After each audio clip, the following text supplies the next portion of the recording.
Chers internautes, nous sommes vraiment heureux de vous retrouver dans votre émission Autrement dit. Aujourd'hui avec moi Marvin et Harry à qui je souhaite la bienvenue. Merci. Alors nous allons poursuivre notre échange et cette fois-ci nous parlerons de la vie et de la mort. Qu'est-ce que la vie éternelle? Qu'est-ce que c'est? Eh bien, la vie éternelle, c'est à la fois une promesse et une réalité. C'est-à-dire, nous pouvons avoir la vie éternelle dès à présent. Lorsque nous acceptons Jésus comme Sauveur et Seigneur, nous avons déjà la vie éternelle. Nous sommes simplement en attente de l'immortalité. C'est-à-dire que, quand bien même on viendrait à mourir, il y a une espérance qui nous attend, il y a une résurrection qui nous attend, et on pourra vivre au bout d'un moment, dans l'éternité, avec notre Seigneur et Sauveur et avec tous les rachetés.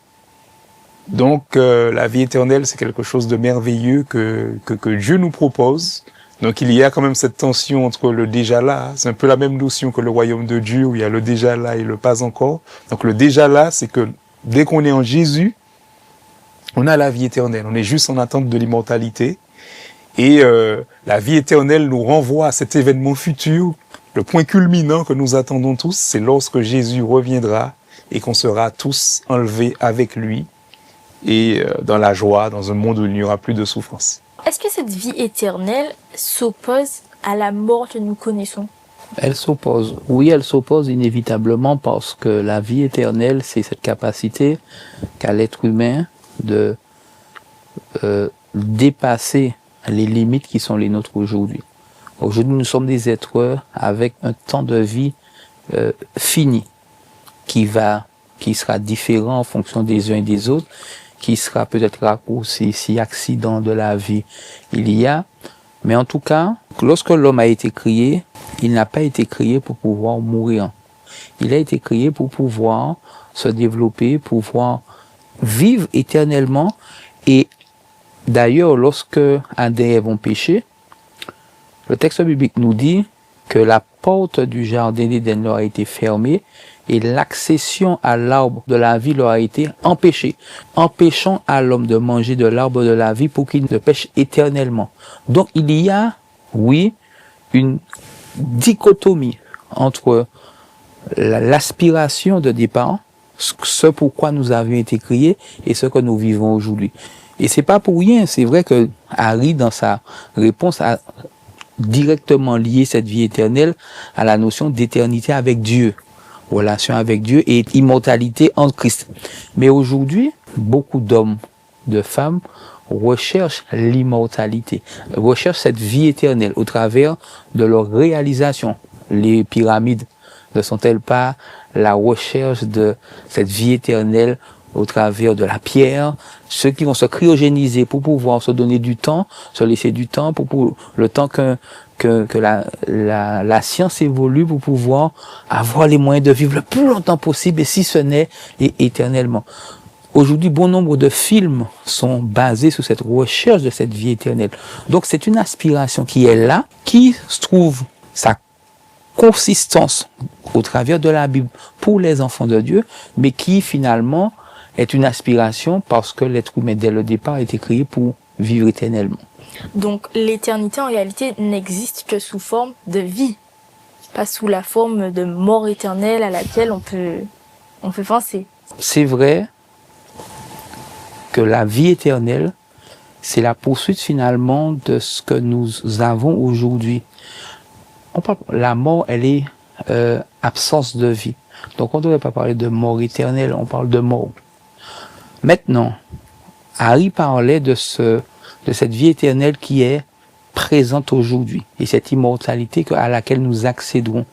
Lorsque nous lisons Jean chapitre 17 verset 3 et cette notion de vie aujourd'hui. Or la vie éternelle, c'est qu'ils te connaissent toi, le seul vrai Dieu, celui que tu as envoyé Jésus-Christ.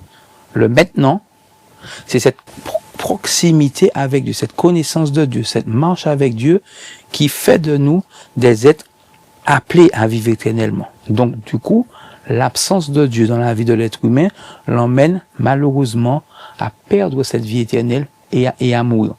Voilà comme ça qu'il faut le comprendre. Il n'y aura pas de mort éternelle où parce que c'est vrai qu'on associe souvent la mort éternelle à la mort du corps, mais à l'âme qui continue à vivre et qui va souffrir dans l'enfer éternel. Non. La Bible telle qu'elle présente, c'est vie ou mort, Dieu ou rien. Et c'est comme ça qu'il faut qu'aujourd'hui qu'on l'entende. Eh bien, nous poursuivons toutes ces informations, mais tout en restant au cœur du texte.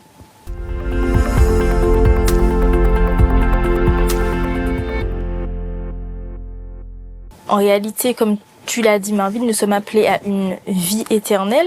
Mais quel est le but, en fin de compte, de notre vie terrestre? Est-ce que c'est uniquement d'arriver à cette vie éternelle? Ou est-ce que justement ça passe par le fait de mourir simplement? Nous ne mourrons pas tous. Nous sommes dans l'attente du retour de Jésus. Donc ça veut dire qu'aujourd'hui, nous ne savons ni le jour ni l'heure. Donc ça signifie qu'il y a beaucoup d'êtres humains qui, au moment où Jésus reviendra, seront en vie. Il y en aura qui seront morts. Donc notre vie n'est pas d'attendre patiemment la mort. Puisque, je disais, nous n'avons pas été créés pour mourir. Et c'est vrai que nous avons tous cette aspiration à dépasser les limites qui sont les nôtres, les limites physiques qui sont les nôtres. Maintenant, il faut se dire que de toute façon, dans la démarche dans laquelle nous sommes, dans la marche, tout ce qui naît meurt. Donc nous ne sommes pas hors de ce cycle aujourd'hui. Nos vies, si le Seigneur ne revient pas de notre vivant, va nous emmener vers la mort. Ce qui va faire la différence, c'est la manière dont nous aurons vécu cet intervalle que nous aurons. Et comment nous l'aurons vécu, avec qui? Le texte que j'ai cité précédemment dans Jean chapitre 17, verset 3, montre que mon attachement à Christ me permettra de transcender cette mort. Mais la vie peut donner un autre sens et nous donner une perspective future. Dans Apocalypse 21, verset 4, verset 3, « Et j'entendis du trône une voix forte qui disait, « Voici le tabernacle de Dieu avec les hommes, il habitera avec eux, et ils seront son peuple, et Dieu lui-même sera avec eux. » Déjà, ce texte nous montre la présence de Dieu aujourd'hui, mais la présence de Dieu dans cette éternité, cette vie éternelle. Il essuiera toute larme de leurs yeux, et la mort ne sera plus. Il y aura l'arrêt de cette finitude qui est la nôtre. Donc nous serons dans un nouveau processus. Nous reviendrons à ce que nous étions prédestinés à l'origine. Est-ce que tout le monde en fait sera amené à être ressuscité justement? La Bible nous dit dans Jean 3, verset 16, que c'est celui qui croit qui aura la vie éternelle et qui ne périra pas. Et d'ailleurs, lorsqu'on va également dans Thessaloniciens, plus précisément dans 1 Thessaloniciens chapitre 4, on voit qu'il nous est parlé des morts en Christ. C'est-à-dire ceux qui ont accepté Jésus-Christ comme Sauveur et Seigneur, quand bien même ils passeront par la mort, ils connaîtront la résurrection et ils seront enlevés dans les nuées avec le Seigneur Jésus-Christ et ils vivront éternellement avec lui. Donc on voit que la vie éternelle est une promesse qui est faite à ceux et celles qui placent leur foi, leur confiance et leur vie entre les mains de Dieu, entre les mains de Jésus-Christ. Et pour abonder dans le sens d'Harry, sous ce même verset, puisque le verset 13 de Thessaloniciens 4 nous dit « Nous ne voulons pas, frères, que vous soyez dans l'ignorance au sujet de ceux qui dorment. » Et effectivement, ici, est utilisé le terme « dormir », le verbe « dormir », alors que nous sommes en train de parler. Et Paul parle bien de ceux qui sont morts, de ceux qui ont perdu leur vie. Mais pourquoi il parle de dormir? Parce que quand on dort, on a cette possibilité d'être réveillé. Et puis il met l'accent sur « pour que vous ne vous affligiez pas comme ceux qui n'ont point d'espérance ».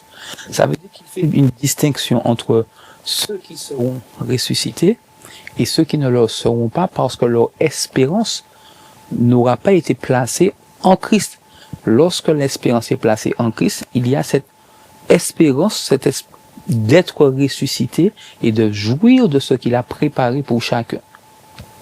Alors, en quoi justement le fait de mourir peut être un bien en quelque sorte? Parce que lors de l'étude précédente, à la fin, nous avons évoqué justement, c'est l'un des versets que Paul justement a énoncé. Et Ben, c'est une question qui se pose en réalité. Donc, dans cette perspective-là, il convient de distinguer la mort, c'est-à-dire la mort au sommeil, la mort qui est, en tout cas dans la Bible, où il est fait référence à ceux qui dorment. Donc, c'est la mort temporaire, c'est la mort physique que chaque être humain aura à expérimenter à un moment donné.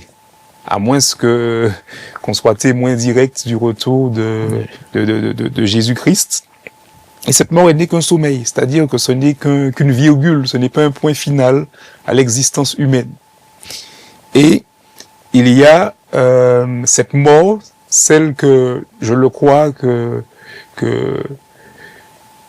chaque être humain aspire à éviter, qui est la mort éternelle, la seconde mort. La Bible la présente comme la seconde mort, c'est-à-dire cette mort dont on ne revient pas. Donc c'est le châtiment final et définitif qui attendra ceux et celles qui auront refusé l'appel de Dieu, l'appel au salut.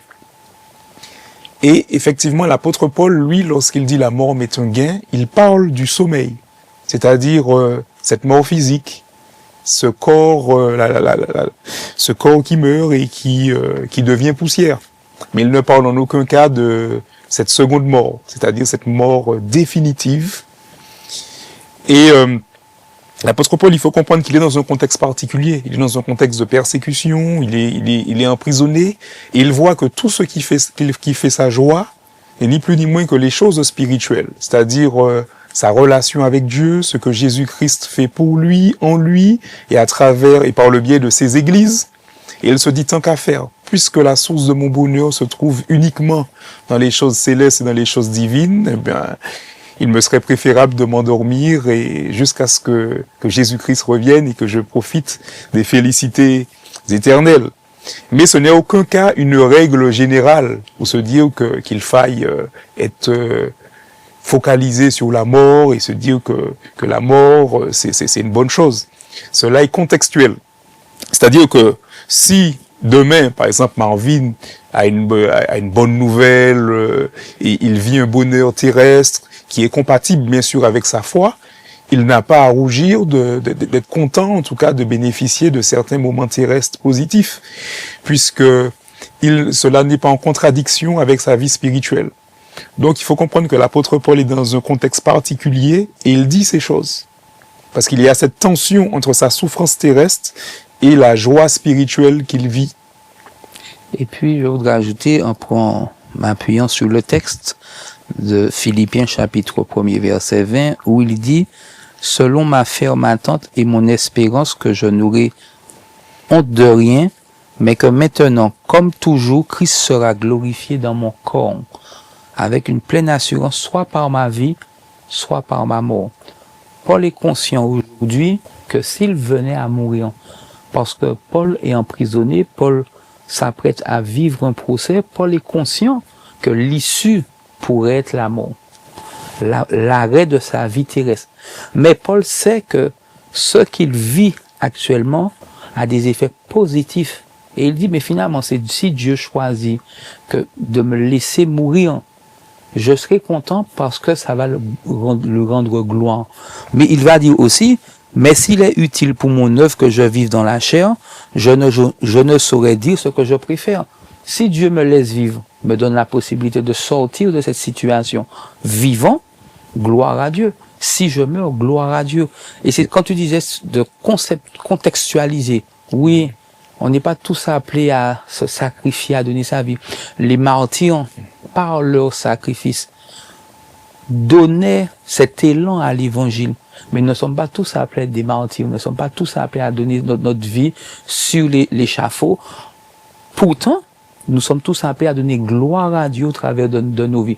L'apôtre Paul a eu l'occasion de dire, si je vis, ce n'est plus moi qui vis, mais c'est Christ qui vit en moi. Et c'est cette notion de Christ qui vit en moi qui se traduit ici, quand on dit que je meurs, que je vive, c'est une bonne chose. La mort m'est un gain parce que je suis attaché à Dieu. Est-ce qu'il y a d'autres facteurs, comme par exemple le fait de s'abandonner à Dieu, qui pourraient influencer notre accès à l'éternité? La Bible nous dit, crois seulement. Donc la question n'est pas de se demander est-ce qu'on a quelque chose de supplémentaire à faire. La foi en Dieu est suffisante. Elle est suffisante pour nous dans notre dynamique spirituelle avec lui. Par contre, ce qu'on aura besoin, c'est une intensité différente, une profondeur. C'est-à-dire que notre croyance en Dieu puisse atteindre une certaine profondeur et qu'il y ait un alignement entre notre croyance en lui et notre foi grandissante. Et je crois que c'est par l'intermédiaire de l'Esprit Saint qu'on est amené à atteindre cette stature. Et tout ce que nous avons à faire, c'est de nous soumettre à Dieu, de dépendre et de laisser. Et cette notion-là, on la retrouve dans la Bible, c'est-à-dire que faire croître notre foi doit grandir. Et Jésus, il a remarqué que ses disciples avaient la foi. Il a également remarqué qu'ils n'avaient pas suffisamment de foi. Donc ce qui est à notre disposition, c'est d'emprunter ce cheminement qui nous conduit à une foi grandissante. Et si Jésus fait ce reproche à ses disciples, c'est qu'il y a quand même une attitude, une dynamique, une posture qu'on peut avoir pour se laisser remplir davantage par l'Esprit de Dieu, pour laisser le Saint-Esprit agir, en tout cas avec plus d'intensité, plus de puissance dans notre foi. Et c'est notre volonté aussi, c'est notre aptitude à vouloir regarder à la grandeur de Dieu, plutôt à la grandeur de Dieu qu'aux difficultés, qu'aux épreuves et qu'aux doutes. Parce que les doutes, ils sont là, ils sont humains, mais je regarde au-delà du doute. D'ailleurs, le psaume 121 nous emmène dans cette direction. Je lève les yeux vers les montagnes, d'où me viendra le secours? Le secours me vient de l'Éternel qui a fait les cieux et la terre. C'est-à-dire que le symbole de la montagne même dans la Bible est celui des difficultés, celui des épreuves, celui des embûches. Mais le psalmiste dit, je vais regarder au-delà de la montagne. Donc je vais regarder à Dieu. C'est-à-dire qu'il y a deux perspectives des choses. La perspective qui est devant mes yeux, la perspective humaine des choses et la perspective divine. Et je crois qu'à chaque fois qu'un croyant s'oriente vers le Seigneur, vers Dieu, vers ses projets, vers sa grandeur, sa toute-puissance, je crois qu'à ce moment-là, on donne à l'Esprit de Dieu la latitude pour agir davantage et plus intensément dans notre vie. Et à ce moment-là, on commence à avoir cette foi qui transporte les montagnes. Mais effectivement, comme on dit, ce n'est pas toujours chose aisée, puisqu'on est sujet au découragement. Mais ce qui fera la différence, c'est notre dépendance à Dieu. Et réclamer constamment que l'Esprit de Dieu augmente notre foi. Et demander à Dieu d'ouvrir les yeux de nos cœurs. Lors de l'étude précédente, nous parlions de ce travail que Dieu a commencé en chacun. Chez les chrétiens de Philippe, les chrétiens les Colossiens, mais chez toute personne qui l'accepte. Parce qu'il y a ce changement de vie. Il y a différents passages où Paul va parler de cette mort à Christ. Quand il disait fixer le regard sur Dieu, oui, fixer le regard sur Dieu, c'est pouvoir savoir que Dieu agit dans ma vie. J'aimerais lire, j'ai cité tout à l'heure là, Galates 2, verset 20, quand je disais, ce n'est plus moi qui vis, c'est Christ qui vit en moi. Mais le texte commence un peu plus loin, qui dit, j'ai été crucifié avec Christ, donc je suis mort avec Christ, et comme je revis, c'est Christ qui me fait vivre. Un autre texte qui dit, vous êtes, Colossiens 3, verset 3 à 4, vous êtes morts et votre vie est cachée en Dieu. Quand Christ, votre vie paraîtra, vous paraîtrez aussi avec lui dans sa gloire. Tout ça nous montre qu'il est nécessaire de passer par ce chemin de la mort de ce que j'ai été pour pouvoir m'accrocher à Dieu et être dans ce processus de transformation. Ce processus de transformation, c'est un processus qui est le résultat finalement de l'intervention de Dieu. Et comme de toute façon l'intervention de Dieu se termine par le jour où Jésus revient, où cette éternité m'est offerte, alors je suis voilà le lien qu'il y a entre vie éternelle et mort, la mort qui nous est un gain parce qu'il faut mourir à soi pour pouvoir vivre. Eh bien, merci messieurs pour ces clés et ces éléments apportés. Et maintenant, nous allons voir ensemble les clés et les éléments mis à notre disposition aujourd'hui.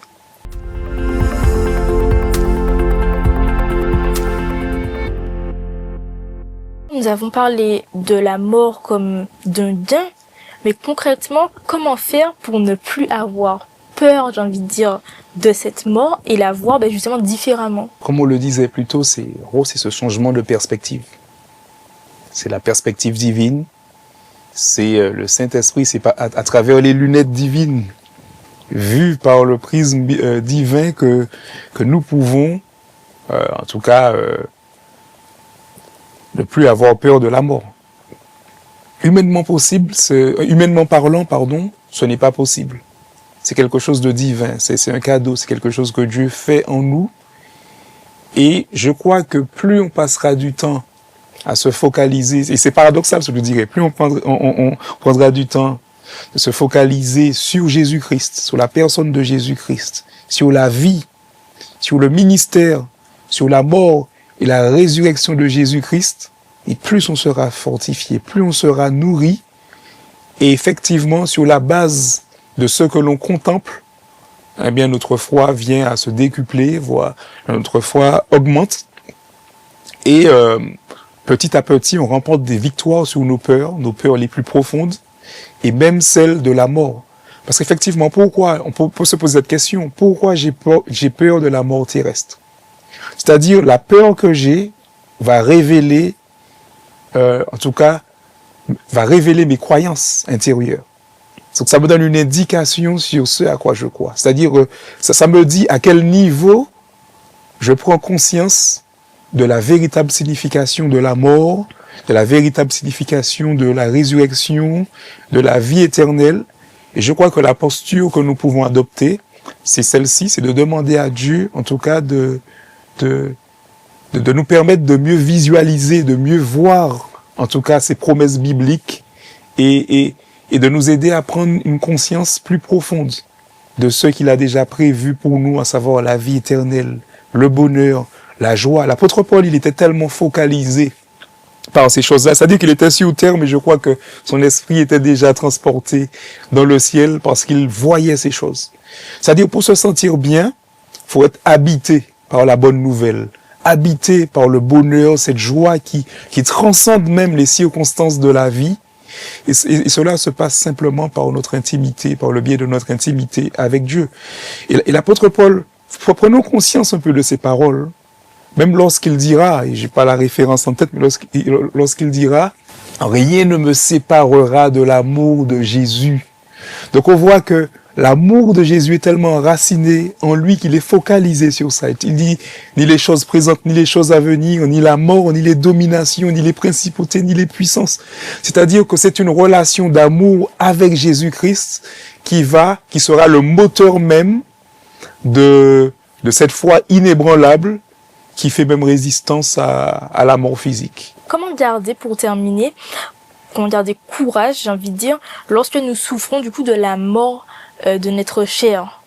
Pour ne pas s'affliger, il faut aujourd'hui avoir une espérance. Cette même espérance qu'avait l'apôtre Paul et qu'il ne cessait d'enseigner aux uns et aux autres, aux croyants qui acceptaient l'évangile. Dans 1 Thessaloniciens chapitre 4, que nous avons lu, nous avons vu qu'il disait il ne faut pas que vous soyez dans l'ignorance et que vous vous affligiez comme ceux qui n'ont point d'espérance. C'est cette notion d'espérance. Aujourd'hui, peut-être beaucoup ont cette espérance, mais il faut qu'ils puissent la renforcer chaque jour. Se dire, oui, il peut arriver que la mort vienne nous séparer de ce que nous aimons. Mais si cette personne a l'espérance, partagez cette espérance, parlez de cette espérance, alors je peux croire que Dieu va la ressusciter. Il y a peut-être des proches qui ne croient pas en Dieu, donc ils n'ont pas cette perspective de vie éternelle. Mais c'est se dire que dans aujourd'hui, comment faire pour qu'elle bénéficie également de cette espérance? Donc ça veut dire que je n'ai pas à perdre du temps et que chaque minute de ma vie, au lieu de penser à la mort, je pense à la vie aujourd'hui. Partager cette vie que j'ai avec Christ. Partager cette bonne nouvelle, cette espérance également qui doit encourager chacun à donner sa vie à Christ. Et c'est ce qui permettra que, au-delà des décès dans nos familles, au-delà des décès parmi nos amis et autres, que nous puissions dire, Seigneur, la douleur est présente. Mais je sais que tu as le pouvoir de le ou de la ressusciter. Exactement. Ce que Marvin dit est très intéressant. Comme le verset le dit de Thessaloniciens, on doit garder à l'esprit, on ne doit pas ignorer ce que la Bible nous dit au sujet de ceux qui dorment. Et le texte dit, ne vous affligiez pas comme. C'est-à-dire que on aura quand même des moments d'affliction, des moments de tristesse. Et d'ailleurs, Marvin l'a mentionné, il dit, quand il dit que la douleur est là. Mais il n'y a pas que la douleur. Il y a aussi l'espérance. C'est-à-dire que le chrétien, il peut avoir un moment de tristesse, mais il n'est pas désespéré. Et c'est ça le truc. Donc j'aimerais quand même encourager ceux qui nous écoutent, qui nous regardent, à comprendre que c'est normal, c'est légitime de se sentir triste et d'avoir des moments de pleurs et de chagrin lorsqu'on a perdu un proche. C'est normal. Il faut pas refuser de s'autoriser à souffrir, parce que les émotions sont là, c'est qu'elles sont bien réelles. Donc il faut pouvoir les entendre, les écouter, mais il faut aussi se rappeler que Dieu est là et que Dieu est bon. Et c'est ce que j'aime, par exemple, lorsqu'on lit Jérémie dans Lamentation de Jérémie, on voit qu'il dit ceci: voici ce que je veux repasser sur mon cœur. Il est dans un moment d'affliction, de tristesse, mais il dit, voici ce que je veux repasser sur mon cœur. Les bontés de l'Éternel ne sont pas épuisées et ses compassions ne sont pas à leur terme.